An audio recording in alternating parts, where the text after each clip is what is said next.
Most welcome to my channel everyone. आज मैं जा रही हूँ अपने गांव वाले घर, अपने गांव जा रही हूँ। बाय द वे, जैसा कि आपको पता है कि मुंबई में मैं रेंट में रहती हूँ। अभी मैं आ चुकी हूँ अपने गांव और यहाँ पे है मेरी फैमिली, मेरी आधी फैमिली एक्चुअली। ये मेरा ससुराल वाली फैमिली है, मायके वाली मेरी फैमिली दूसरी जगह रहती है। और ये देखो यहाँ की चहल पहल।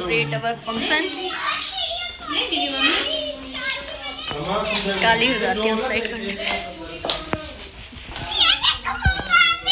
तो नज़ारा, सबसे पहले मैं ससुराल पहुंची हूँ और ये है मेरे घर से बाहर का नज़ारा। कुछ हमारा घर खेतों के बीचों बीच बना है, तो यहाँ का व्यू अच्छा लगता है मुझे। Please ignore the outer noise. काली गोरी सब एडजस्ट करना, क्योंकि पीछे बोरियां आ रही। खेती का सीजन है ना,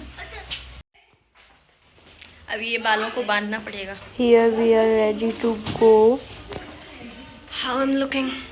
और यहाँ काफ़ी धूप थी और ठंड भी उतनी ही थी। और अभी हम लोग गाड़ी पे सामान पैक कर रहे हैं, क्योंकि हम लोग जा रहे हैं हमारी बुआ जी के इधर, बुआ सास के इधर फंक्शन अटेंड करने। सबसे पहले वहाँ पहुँचते ही हमने लगाई एक दूसरे के हाथों में मेहंदी, और मैंने बाकी लोगों के हाथों में भी थोड़ी सी मेहंदी लगाई। मुझे आती नहीं है मेहंदी लगाना, बट लोग बोल रहे थे जो बने वही लगा दो, तो मैंने थोड़ा सा ट्राई किया लगाने का।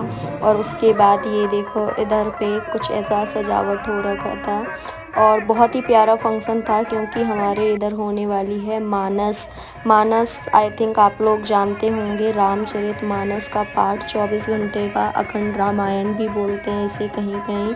तो ये हो रहा है और यहाँ पे सब लोग भजन में एकदम मस्त हैं और भैया भी बहुत मस्त हैं, ये देखो। और इस मानस की सबसे बड़ी बात ये है कि यहाँ पे हमने कोई भी लोग बाहर से कोई मंडली नहीं बुलवाई है गाने या भजन के लिए। ये सभी हमारे घर के लोग ही हैं, जिन्हें खुद ही गाना बजाना सब कुछ आता है। और यहाँ पे आप लोगों के जीजू भी ढोलक बजा रहे हैं। शायद ये बात आप लोगों को पहली बार पता चल रही होगी कि आपके जीजू को ढोलक बजाना भी आता है। ढोलक बजाते हुए खिड़की से बाहर मैं खड़ी हूँ, तो मुझे भी देखा जा रहा है। धीरे धीरे अभी दिखाऊंगी कि मैं भैया को कहाँ से देख रही थी। और अभी थोड़ा सा आनंद भी ले लो आप लोग मानस का, आप लोगों को बहुत अच्छी लगेगी। और इस मंदिर के बाहर एक खिड़की है, जहाँ से मैं भैया को रिकॉर्ड कर रही हूँ और देख रही हूँ। आप लोग भी इंजॉय कीजिए इस मानस को।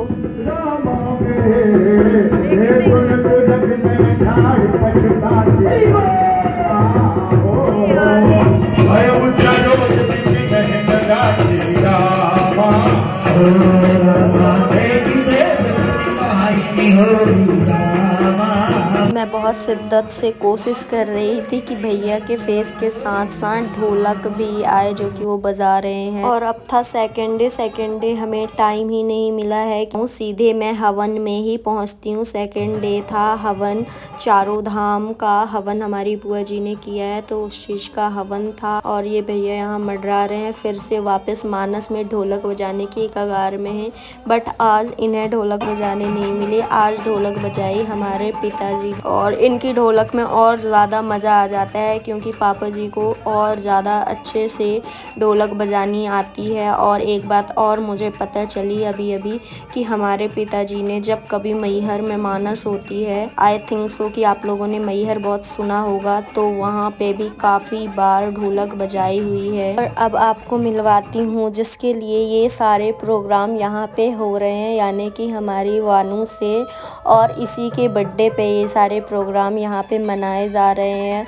और हवन में कहते हैं महावर लगाना बहुत शुभ होता है। हालांकि मुझे हवन लगाना नहीं था, बट फिर भी मुझे महावर का शौक़ बहुत है, तो मैंने महावर लगाया। और यहाँ पे हमारे सबसे फेवरेट और सबसे बड़े दादी और बाबूजी का हवन चल रहा है, और ये मेरे सबसे फेवरेट हैं। और मेरी दादी तो सबसे ज़्यादा अच्छी हैं, मुझे सबसे ज़्यादा अच्छी वही लगती हैं।